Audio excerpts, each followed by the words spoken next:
It is no exaggeration to say that Sue Daino is obsessed with fishing. It's a pursuit that began about the time she was big enough to hold a fishing rod, and it has been a major part of her life ever since. Daino, who lives in Harpswell and worked for many years at Bath Iron Works, has written a book about her passion called A Full Net: Fishing Stories from Maine and Beyond. Her love of fishing took hold when she was growing up and spent countless hours on the beach in Cape Cod, helping her family make a living with what she caught.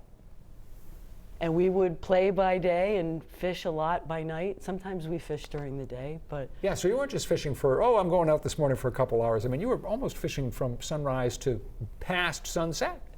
Well, or sunset to sunrise, because we would often fish at night, striped bass or nocturnal, and we did better at night. So it was a lot of playing in the day, maybe a nap. Great photo of you in the book with the largest striper you ever caught. You were 16 years old on the Cape, right? Yes. After high school, you entered the United States Coast Guard Academy, graduated, served then in the Coast Guard and the Coast Guard Reserves for many years. Now, obviously, while you were in the Coast Guard, you were working, but it also gave you opportunities to fish around the United States, didn't it? Yes, it did. It did. But I did not fish every day then. I was working. We were often on 1 and 3 watches every third day, all day. But I did a lot of salmon fishing in Alaska on my first tour. That was back in '83 to '85. And then we did a lot of halibut fishing off the Coast Guard Cutter Firebush, where I was stationed in my first tour. And that was just here and there when we could. When the work was done, the skipper would say, okay, let's do it. And I was the navigator and the ops boss. So he'd say, Daino, figure out where we're going to halibut fish. And when the work is done, let the crew go to it. What comes off the page throughout the book is your absolute extraordinary enthusiasm for fishing. What is it that you find so satisfying? That is the big question that keeps coming up. I think at first it was just fun. It was a lot of work when I was younger too, because we were fishing commercially back then. But with my middle age, it has become more about recreation and solitude. Sometimes I fish alone, and camaraderie. I fish with friends a lot, and not my family as much. They're further away, but making connections, getting time outside, getting away from my computer, and sometimes it's about getting away from people, and sometimes it's about coming to people or coming together with people. So I like both. And even into adulthood, the joy of fishing with family has stayed with you. You were fishing with your twin sister down in Louisiana, and the guide said to you, this is I think verbatim, I've never seen 2 girls fish like you two.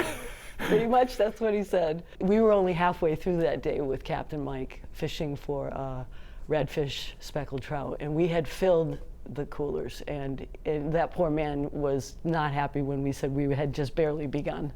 Fishing has taken you around the world. You have fished from Alaska to Australia. You have taught fishing at the L.L. Bean fly fishing schools. You have mentored others in fishing, particularly women, fly fishers in Maine. It's really been a huge part of your life. You write that at this point, though, at this stage of your life, you look upon every fish as a gift. I do. Thanks for saying that. They are gifts. I return all the fish that I catch. It's really more about the hope and excitement of catching a fish or enjoying time with my friends and family. But they're great creatures, and they're a lot of fun. And when I have success, it feels like a gift. I do it now because I like the tug, I like the excitement. I love teaching others to fish and watching their success when they're elated with finally catching a fish after days or weeks or months of trying. So that's probably the best part right there. Last question. Have you ever sent in a photo to big old fish? I have not. I've thought about it. What have you been doing with your life? And people tell me to. I feel like it's it's for the kids, and I realize adults are on it, but I don't want to inundate big old fish and poor Kirk with all my fish. So Sue Daino has never submitted a photo to Kirk Craddy for big old fish. I don't want to tell her how to run her life, but this is the picture I would suggest she send in. This is Sue with a 152-pound halibut that she caught in 1985 while aboard a Coast Guard buoy tender.